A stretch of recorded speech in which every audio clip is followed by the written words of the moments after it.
CMR Jewelry Dasra Diwali Dhamaka offer. Flat 6% VA on gold jewelry. Offers only in Kakinada, Rajahmundry, Eluru.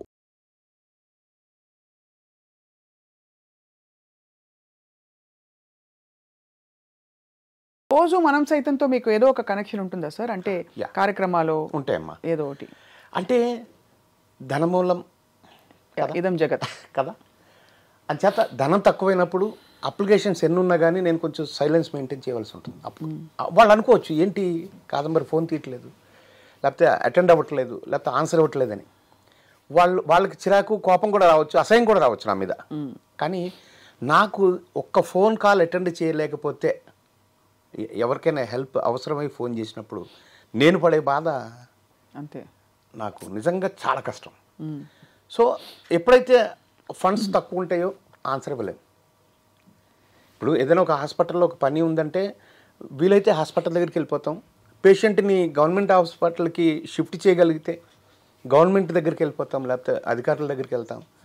అలాగ అన్నీ చేయగలుగుతాం. But మనమే అన్నీ చేయాలా అనే ప్లేస్ వచ్చినప్పుడు డబ్బు ప్రధానంగా ఉంటుంది కాబట్టి తప్పకుండా. అయ్యో ఈ రోజుల్లో అందులో అసలు ఇలా ఎగిరిపోతాయి డబ్బులు, ఎన్నున్నా సరిపో. మనం సైతం కూడా నాకు ఇచ్చే వాళ్ళ దగ్గర కంటే పుచ్చుకునే వాళ్ళ దగ్గరికి ఎక్కువగా వెళ్తుంది. ఇచ్చే వాళ్ళ దగ్గరికి కొంచెం స్లోగా వెళ్తుంది. వాళ్ళు కూడా కొంచెం చూద్దాం. ఈ సంస్థ పుట్టాలంటే సార్ ఏదో ఒకటి జరుగుంటుంది మీ కళ్ళ ముందో, లేకపోతే మీరు చూసిన సంఘటనలు కావచ్చు మిమ్మల్ని ప్రభావితం చేసి అవునమ్మా మనం సైతం అనే సంస్థని పెట్టాలనే ఒక ప్రేరేపణ మీకు వచ్చి ఉంటుంది. సో ఎలా సార్? మనం సైతం నేను పేదవాడినమ్మా, నాకు ఎటువంటి బలం లేదు. నేనంటూ ఇందాక మీరు చెప్పినట్టు టెలివిజన్ డే 1 నుంచి ఉన్న ఏకైక ప్రొఫెషనల్ యాక్టర్ టెక్నీషియన్ నేనే. I'm the very first professional in this Telugu television medium, అది గర్వంగా చెప్పగలను. కానీ మమ్మల్ని మేము డెవలప్ అప్పుడు టెలివిజన్ అనేది అంటే అవును మేమే డెవలప్ చేసుకుంటూ మమ్మల్ని మేము డెవలప్ చేసుకుంటూ తల్లితో పాటు పుట్టిన బిడ్డలం మేము. అంతే. అంటే మీకు అంటే అప్పుడు పద్ధతులు ఇది ఇలా ఉండాలి, స్పాన్సర్ ప్రోగ్రామ్స్ అంటే ఏంటో తెలియదు, కమిషన్ ప్రోగ్రామ్స్ తెలియదు, అవన్నీ తెలియదు. కెమెరా ఎంత పెద్దగా ఉండేది, రికార్డర్ ఎంత పెద్దగా ఉండేది, 4 మోసేవాళ్ళం. అదే కదా.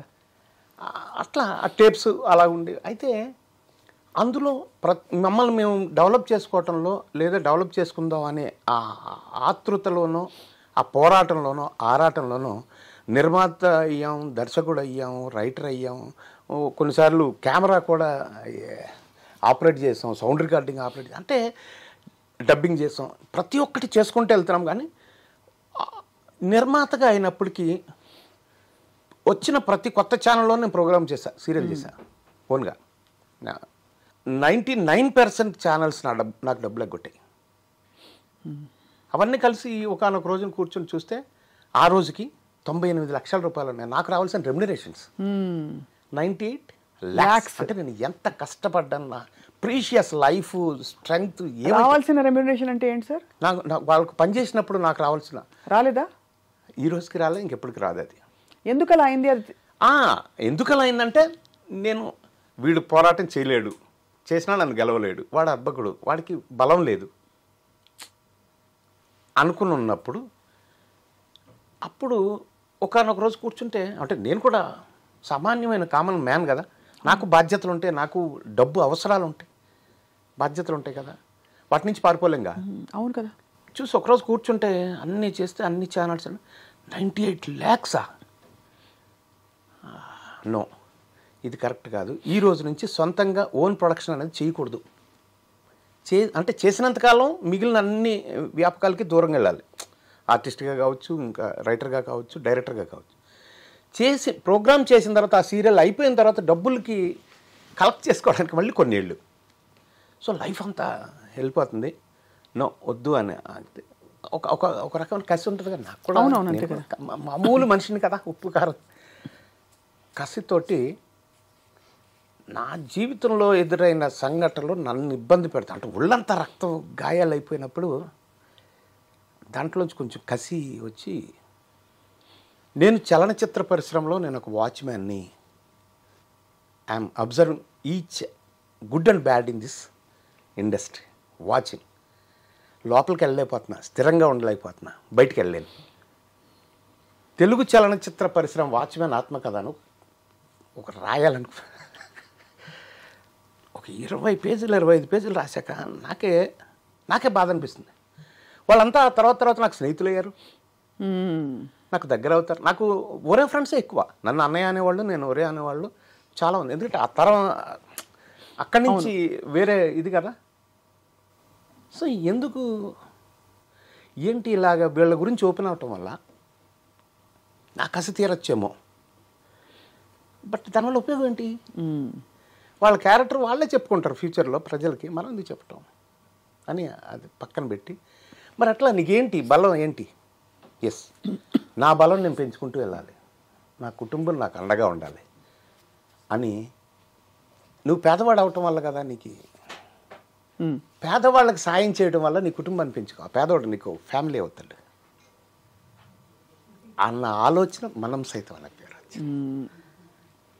ఇప్పుడు వాళ్ళకి నిజంగా ఒక పేదవాడికి అంత మంచి హెల్ప్ అందింది అని అతను చెప్పే నాకు కృతజ్ఞత ఏదైతే ఒక లుక్లో ఉంటుందో, ఒక కంటి చూపులో ఉంటుందో, అది చూసిన రోజు ఎంత ప్రశాంతంగా ఉంటుందో తెలుసా నాకు. నేను చేసిన హెల్ప్ చిన్నదే కావచ్చు, అసలు నా స్టేట్మెంటే చేతనైన సాయం కోసం ఎప్పుడైనా ఎక్కడైనా మనం సైతం ఎవరికైనా చాలా అప్పుడు నాకు ఎస్, ఇది కదా జీవితం, ఇది కదా నా లైఫ్, ఇది కదా నేను తృప్తిగా ఉన్నటువంటి ఇది కదా. అంతకుముందు ఉలిక్కిపడి మిడ్ నైట్ గప్పుకుని లేచి గుండె పట్టుకొని ఒకానొక సందర్భంలో నా స్నేహితులు చనిపోయిన వాళ్ళు ఉన్నారు, అలా అచ్యుత్ లాంటి వాళ్ళు. ఏంటి అలాగ నేను కూడా అనుకునేవాడిని. ఎస్, ఆ తర్వాత నాకు ఎప్పుడు అలాంటి ఇబ్బంది లేదు, ప్రశాంతంగా. కానీ సరే, ఈ 98 లక్షలు కదా ఇంకా నాకు అర్థం కావట్లేదు. 98 లక్షలు ఒకళ్ళు మీకు ఇవ్వలేదా? పలువురు ఇవ్వలేదా? పలువురు అంటే ఏమంటారు వెళ్ళినప్పుడు? ఇదిగో ఇస్తాం, అదిగో ఇస్తాం. ఇప్పుడు ఒక ప్రోగ్రామ్ మీరు చేస్తున్నారు అనుకోండి, అవును, ప్రొడక్షన్ ఖర్చు అవుతుంది కదా. ముందు మనమే ప్రొడ్యూసరే పెట్టాలిగా. పెట్టిన తర్వాత వాళ్ళు ఛానల్కి ఎలా ఉంటుందంటే, నీ ప్రోగ్రామ్ రేటింగ్ రావటం లేదు అనేది ప్రధానమైన ఒక సాకు, మంచి చాకు. అది రేటింగ్ రావటం లేదు, నెక్స్ట్ వీక్ నుంచి తీసేస్తున్నాం అంటారు. గప్పుకుని కాళ్ళ వెళ్ళ పడతాం, ఇంకా 1 వీక్ ఉంచుతాం అంటారు. ఆ 1 వీక్ తర్వాత ఒక ఓచర్ ఇస్తారు, ఫుల్ అండ్ ఫైనల్ పేమెంట్ అని ఒప్పుకుంటే, ఇగో నీకు 20 లక్షలు రావాలి, 2 లక్షలు ఇస్తా అని ఒప్పుకొని రాసిస్తే 2 లక్షలు వస్తాయి. ఆ 2 లక్షలకే మనం చాలా జీవితం మారుతుందనే ఫీలింగ్లో ఉంటాం. బోళ్ళంతా మళ్ళీ వాళ్ళకి ఇవ్వాలి కదా, టెక్నీషియన్స్కి. అవును కదా, వాళ్ళ బాకీలు. అలాగా అందులో నా రెమ్యునరేషన్స్ ఉంటాయి, నా లాభాలు ఉంటాయి. సో అవన్నీ అలాంటివన్నీ కలుపుకుంటే సో అలా మీరు ఒక పీరియడ్ ఆఫ్ టైం అయింది. అవును, అంటే పెద్ద పెద్ద ఛానల్ సంస్థలు ఎవరైనా, అంటే మీరు పేర్లు చెప్పట్లేదేమో. అదే ఎందుకు అవసరం అంటే చెప్పేచ్చు. అంటే కేబుల్ నెట్వర్క్ నుంచి శాటిలైట్ నెట్వర్క్ వరకు నేను ప్రోగ్రామ్ ఏదైతే సీరియల్ చేస్తున్నా, ఆ సీరియల్ అన్నింటిలో నాకు నష్టమే జరిగింది. అంటే ఎక్కువగా ఇవే ఉండేవి, ఈటీవీ, జీటీవీ, ఇవే కదా. ఈటీవీ ప్రోగ్రాము ఇప్పుడు మనం చేయలేదు. అదే మట్టి మనిషి ఒకటి చేస్తాం, అది ఫ్రెండ్స్ తోటి చేస్తాం, అది వేరే ప్రారంభం. కానీ వేరే ఛానల్స్ వాళ్ళే కొట్టేశారు. ఏ దశకంలో సార్ ఇది? 90 వరకు, 90 అంటే 89 ఆ టైం నుంచి 2000, 2003, 2005 ఆ టైం వరకు. ఎందుకంటే మనకి ఈ సీరియల్స్ అవి పుంజుకున్నదే 90s దశకంలో. అవును, ఆ టైంలో అయితే అంతే. అప్పటి నుంచి వచ్చాయి. ముందంతా మాకంతా టెలిఫిల్మ్స్, సింగిల్ ఎపిసోడ్లు అలాగే. చాలా ఇబ్బంది పడి ఉంటారు మీరైతే. చాలా చాలా చాలా చాలా. ఆస్తులు అమ్మేశారా? ఆస్తులు లేవు అమ్మడానికే? ఎక్కడ కొన్నా అక్కడ అమ్మా. అదే కొన్నా, చాలా కష్టపడి డే 1 నుంచి కష్టపడుతున్నాగా. రోజుకు 150 రూపాయల నుంచి, రోజుకు 300 దగ్గర నుంచి, రోజుకు 500 దగ్గర నుంచి అలా తీసుకొని, ఒక్కొక్క వర్క్కి ఒక 500 దగ్గర నుంచి 1500 దగ్గర నుంచి అలా తీసుకున్న. ఎక్కడ పడితే అక్కడ కొన్నాను నేను. అలా మీరు ఎక్కడ పడితే అక్కడ పోయినాయి. అమ్మో, చాలా స్ట్రగుల్ సార్ లైఫ్. ఈ టైంలో అంతా మీకు వేరే ఆలోచన రాలేదు? మీరు అంటే ఇంకో ఫీల్డ్లోకి వెళ్దాం, ఇంకోటి ఏదైనా చూసుకుందాం. ఎట్లా వెళ్ళగలనమ్మా? ఇది ఈ కళల కన్నదే ఈ జీవితం కదా, బతుకుతున్నదే దీని గురించి. వేరే చోటుకి వెళ్ళాలంటే ఇంక మనం ఉన్నట్టే లేకపోయినట్టు. కరెక్టే. ఎట్లా వెళ్ళగలుగుతాం? ఉంటే ఇలాగే ఉండాలి, బతకాలి, లేదంటే వేస్ట్ అనిపిస్తుంది. అవును, నేను చాలా తక్కువ టైం నేను జాబ్ చేసింది. అది కూడా రిపోర్టర్గా పనిచేసింది. ఈనాడు పనిచేశాను, అంతకుముందు పల్లకీలో పనిచేశాను. దట్ చాలా తక్కువ టైం. ఈనాడులో పనిచేస్తున్నాను. టెలివిజన్లో ఏదో ప్రోగ్రామ్ వస్తే అట్లు రామారావు ఉండేవారు మాకు హెడ్. ఆయన టీవీలో పనిచేయడానికి లేదు అని మెమో ఇచ్చారు నాకు. నేను కాగితం తీసుకుని రిజిగ్నేషన్ ఇచ్చేసి స్వీట్లు పెట్టి వస్తే, నాకు అదే ఇష్టం సార్, జాబ్ వద్దు సార్ అంతే, చాలా తక్కువ టైం. మీరు అత్యంత స్ట్రగుల్ పడిన సమయం ఈ 98 లక్షల కథ నాకు ఇంకా అసలు బుర్రకెక్కట్లేదు, బాగా నాకు కూడా కోపంగా ఉంది, నాకే అన్ని విసిరేలే ఉంది. మీరు అంటే మీకు అంతమంది కొట్టారంటే it is not easy. First of all sir, డబ్బులు పోగొట్టుకోవడం ఒకటి, రెండోది మనం ఇంత కోల్పోయాము, మనని ఇంతమంది మోసం చేస్తారనే ఫీలింగ్ ఎవరు తట్టుకోలేరు. అవును, ఆ కసి, నేను అదే ఆ కసిలోంచి నన్ను మోసం చేసిన వాడిని ఇంకా ప్రేమగా పలకరిస్తాను నేను ఇప్పుడు. నన్ను ఎవరైతే ఇంకా వాళ్ళు వచ్చి కాఫీ ఉన్నారు కదా, నేను ఇంకా బతికే ఉన్నాగా. మీరు ఓకే ఉంటారు. నేను అదే చెప్పాను ఇందాక, రాసినప్పుడు కొంతమంది ఒరే ఫ్రెండ్సే, కొంతమంది ఇంకోటి వాళ్ళైనా, లేకపోతే అవకాశాల్లో నన్ను అవమానాలు చేసినా ఏం చేసినా కానీ. ఇప్పుడు నేను మధ్యలో ఒక మంచి ప్రోగ్రామ్ చేస్తా ఉన్నప్పుడు నాకు ఫిల్మ్ డైరెక్షన్ అవకాశం వచ్చింది. అది నేను ప్రమోషన్ అనుకున్నా. నేల మించి వచ్చాము, ఫస్ట్ ఫ్లోర్ టెలివిజన్ ఉంది, సెకండ్ ఫ్లోర్ ఫిల్మ్ వచ్చింది, సెకండ్ ఫ్లోర్ వరకు వచ్చాం కాబట్టి పడితే ఫస్ట్ ఫ్లోర్లో కదా పడతాం, ఏం పర్లేదులే అని చేశా. కానీ సెకండ్ ఫ్లోర్ నుంచి పడితే భూమి ఆకర్షణ శక్తికి పాతాళానికి పోతామని తెలియదు మనకి, పడిపోవడం జరిగింది. అప్పుడు నీలాంటి ఫ్రెండ్స్ ఎవరైనా దగ్గర నన్ను గుర్తుపడతారు, లేకపోతే నాకు గౌరవిస్తారు, నన్ను అభిమానిస్తారు అనే వాళ్ళ దగ్గరికి వెళ్ళి, అరే నాన్న వేషంరా, అరే ఊరే అనలేం అవతల. అలాంటప్పుడు ఏంటి ఈ ఫెండర్లో చూసి ఫోటోలు దిగటం డైరెక్షన్ అంటే, ట్రాలీ చుట్టూరు ఎలా ఉండదు, అదే డైరెక్షన్ అంటే అని ఎక్సెక్కాలు చేసిన వాళ్ళు కూడా ఉన్నారు. బాధపడాలి, తప్పదు, అంచేత వెళ్ళలేము. అందుకనే ఈ ఒరే అనే పదానికి ఇండస్ట్రీలో డార్లింగ్ అనే మాటను కనిపెట్టడం ఇన్ ద సెన్స్ వాడుకలో పెట్టింది నేను. అంటే మరీ ఒరే అని అలా అసహ్యంగా ఇప్పుడు నా దగ్గర పనిచేసిన పిల్లలు 26 మంది ఫిల్మ్ డైరెక్టర్లు ఈరోజు ఉన్నారు నా దగ్గర అసిస్టెంట్లుగా పనిచేసిన పిల్లలు. వీళ్ళల్లో కొంతమంది కోట్లు తీసుకుంటున్న వాళ్ళు కూడా కొంతమంది ఉన్నారు. కానీ మీకు జరగలేదా న్యాయం? నేను వెళ్ళి ఒరే అనలేను, నన్ను ఒరే అంటాడేమో అని అతను భయం. అతని ఆ భయానికి ఎందుకు అతను అలాగ ఉండని అని మనం వెళ్ళి డార్లింగ్ అనే మాట కనిపెట్టి నా అసిస్టెంట్లకి, లేకపోతే నేను ఎవరికైతే సర్వీసులు చేశానో హెల్పే చేశానో వాళ్ళందరినీ ఆ డార్లింగ్ అని పిలవటం వల్ల అలాగల్ని అది చివరికి పూరి దాన్ని ఓన్ చేసుకొని డార్లింగ్ అని అతనికి మన ప్రభాస్ చేసి, అదే ప్రభాస్ గారి డార్లింగ్. ఆ మాట నేనే, ఎందుకంటే అంత విస్తృతంగా నా దగ్గర సహాయం చేసిన వాళ్ళు, నేను సహాయం చేసిన వాళ్ళు, నేను హెల్ప్ చేసిన వాళ్ళు, నేను పెంచిన మొక్కలు అంత విస్తృతంగా పెరిగారు కాబట్టి నాకు. సో మీరు సినిమా డైరెక్షన్ చేయడం అనేది మీకు బెడిసి కొట్టింది బాగా? అంతేగా, అంతే. కారణం ఏంటంటారు సార్? అది సక్సెస్ అవ్వలేదుగా. ఏమనుకోకు, హ్యాపీ కూర్చోండి, కంఫర్టబుల్గా కూర్చోండి అమ్మా. అయితే అంతే, అది సక్సెస్ కొడితే ఏముంది. ఇప్పుడు అది 100 రోజుల సినిమా ఆడింది అనుకోమ్మా, నా జీవితం వేరు కదా. అది 1 వీక్ ఆడింది కాబట్టి కదా మనం.